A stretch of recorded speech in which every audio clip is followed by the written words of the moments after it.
Last week, you would have thought that Bittensor's TAO token was burning to the ground. We had people calling it a rug pull, that it is the next FTX or Luna 2.0. But in this video, I'm going to go over why this is really not as catastrophic as people have made it out to be. In crypto, we zoom in so closely whenever a project messes up and try to tear it to the ground, when in reality, the project's building on Bittensor TAO. And on top of that, what the founder is already doing to provide solutions to what happened last weekend, I think that there is no reason to be bearish on this token moving forward. And I think the FUD is overblown. So in this video, I'm going to go over exactly what has to happen and what is already happening to provide a solution moving forward and bring Bittensor TAO to future new all-time highs. So without further ado, let's go ahead and jump right into the video.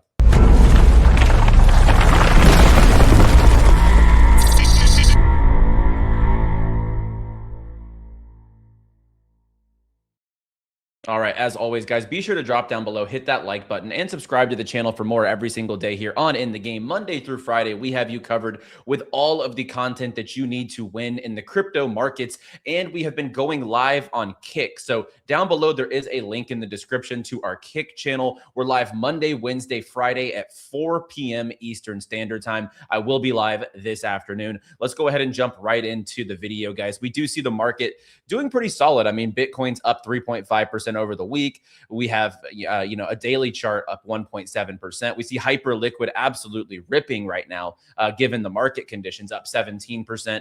And then we see Bittensor TAO.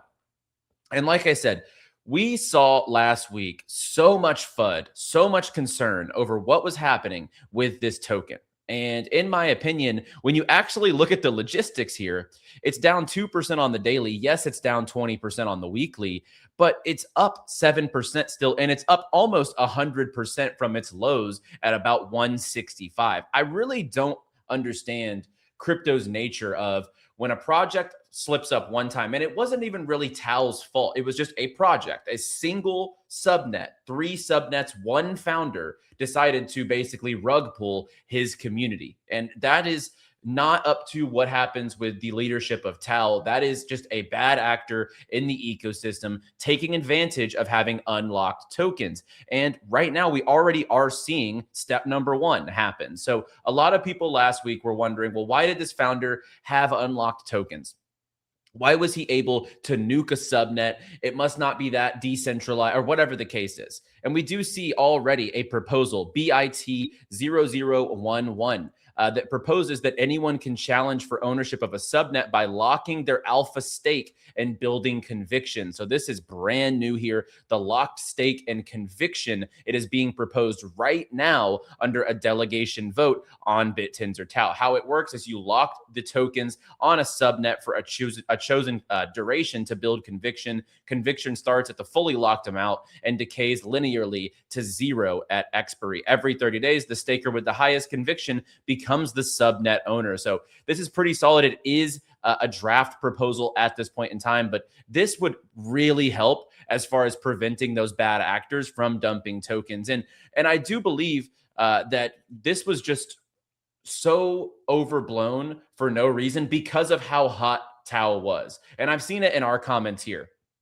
People saying that we're idiots on the channel for buying Bittensor TAO when this was nothing to do with TAO as a project. It was literally one subnet owner going out on a limb and dumping $10 million worth of tokens. And if you look at it, people fixate on one subnet and miss the big picture entirely. The reality is simple. Bad actors and greedy devs show up in literally every open system. We see this all the time. This is not new in crypto. People will move on from this narrative. They always do. And the next breakthrough subnet will make all of this look like only noise in hindsight. So I love this post here from Investor Jordan, and I couldn't really agree more. And this is just something that I think that people will really forget about once they start to see, and we're going to talk about this later in the video. This was the subnet, Templar. This is the one that Jensen Huang was running all over. You saw the video all over Twitter talking about the 72 billion parameter model, how impressive it was, how important this is to decentralize AI. And that was the project that pulled the plug. They left the Bittensor TAO ecosystem. But what if I told you there's one that's already better than that in the Bittensor TAO ecosystem? So we're going to talk about that here in just a second. Number two, so we have the new mechanism coming through. This is solution number one. There has to be something that incentivizes the subnet owners to lock up their tokens. So that's number one. Number two, all is not lost in all of this. So we do see here that the founder of Bittensor, the CEO, shares that miners can help get Subnet 3, which is Templar, back in the right hands. So Templar has not rugged. It is a $40 million market cap. All-time highs was like 100 plus. The tech is still there and the team is still there. Only the Subnet leader dumped. And I think that's another big misconception. It's not that Templar as a business decided to just up and leave and exit the ecosystem. Okay.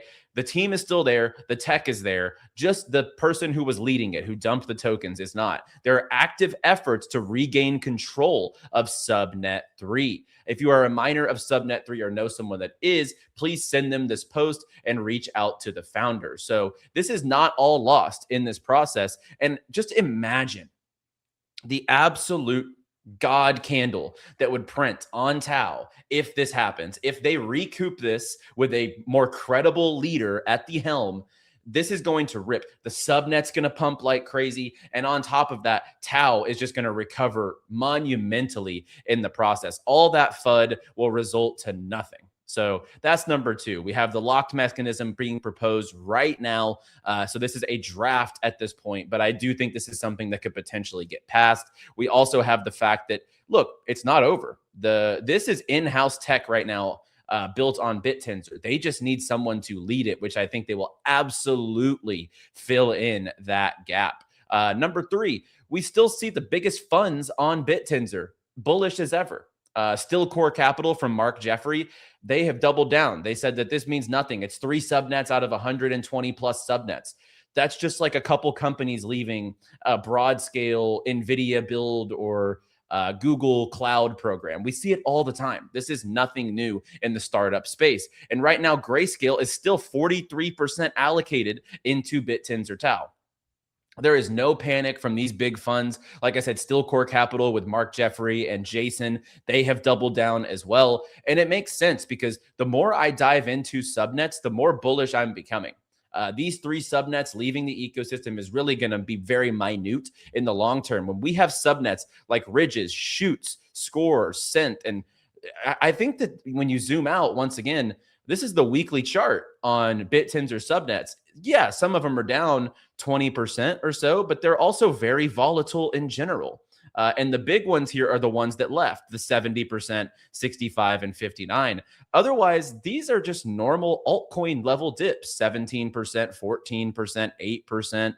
Like, it's nothing really catastrophic whenever you look at it. It's just the noise that you would hear. And also just the person who doesn't pay that much attention to the ecosystem would say, oh, that's such a big deal. Bittensor's done. Wrap it up. They rug pulled, when it's just not the case at all. Just the delegated leader on that specific subnet, the 3 that left, decided to pull the plug. And when you zoom out, it's not that bad. There's not that much blood in the water at this point in time, even in the Bittensor TAO ecosystem. And you can also look, this is what I was talking about, number 4.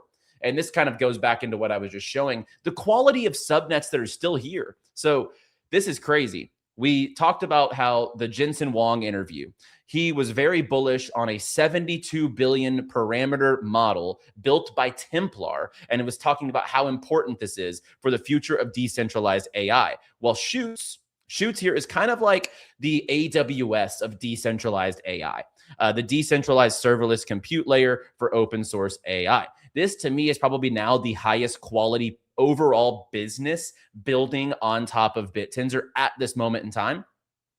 Shoots subnet has the decentralized training of models much larger than Templar's 72 billion that has been already cracked. So the model that was literally praised by the CEO of the single biggest company in the entire world, they already have a model bigger than that. So I don't really see how this is going to be that detrimental moving forward when some of these companies that are still here, like Shoots, are literally overall already pushing bigger models that we see the biggest company in the world saying that is impressive. We think decentralized AI has a place. That model is, very much high level. So this is another thing. When you look at Shoots, they're about to be pushing models that are way bigger than the 72 billion parameter. And if you want to see and hear for yourself, you can actually jump in here and see the interview. Jesus Martinez put this out on his channel. His channel's JM Crypto, so you can go check that out as well. And I think it's worth it. He has a bunch of great interviews with Bittensor founders. We more so do coverage of the ecosystem. He's actually talking to the founders. So if you want to check that out, he had the Shoots founder on his channel just the other day, and you can hear exactly what they're building. But everyone's making this big deal about who left the ecosystem when in reality, there's already better projects building on Bittensor TAO. We have Ridges. So Ridges isn't going anywhere. Ridges is Bittensor. Bittensor is Ridges. This is another one that I think is worth staking into. I think Ridges is one of the best projects still left building. And why do I think that? We see the largest fund on Bittensor TAO, which is Stillcore Capital. Jason here is discussing Ridges AI. And he says that this is potentially the king subnet on TAO and has the capability. It is basically what Claude is to the overall AI ecosystem to what is happening on Bittensor. So I put all this together to say, there's 4 things here that I think core need to happen. Number 1 is the lock mechanism. I think projects, the subnets, have to have a delegated owner who is locked, doesn't have incentive to just take the money and run, like we just saw with Templar and the other couple of subnets that did dump $10 million on the chart. Number 2, I do think that this is just going to roll over. You have 128 subnets. And when you look at the quality of what's being built, there's already overall better models on the ecosystem with Ridges, Shoots, etc. Number 3 is Subnet 3 can be recovered. Templar can still be in the Bittensor ecosystem. They are actively right now trying to figure out how to get it in control of someone credible who can actually run that network. So if those happen, we see a future locking mechanism. Subnet 3 revives and pumps again. And on top of that, just the subnet quality continues to expand. And we see quality from some of these projects. I don't really see this being detrimental to Bittensor long term. I think it is a bunch of noise. I think that it definitely is overblown. And that's just my legitimate opinion. Obviously, I do own a big bag of TAO. I own a plethora of different subnets. I'm yielding on different subnets. But I would not look at it through any other lens than objective. And I do believe fully all of this is a big nothing. And long term, I think Bittensor TAO will come out on top. I know a lot of comments down below are going to say, oh, it's still a rug pull and this. I think that's a very short-sighted mindset. And I think that this dip currently is definitely worth taking a stab at. So guys, like the video down below if you enjoyed the content. And also we are hosting a $120,000 trading competition on Blowfin. So link down below, hit Blowfin. It starts in 3 days. You can join my team as well to compete for your share of $120,000. You can see here the different teams. Sign up for Team Hustle. And this does start here in about 3.5 days. So check out that link down below in the description. And I'll see you guys on the next one. As always, trade responsibly, my friends. And of course, stay bullish, my friends.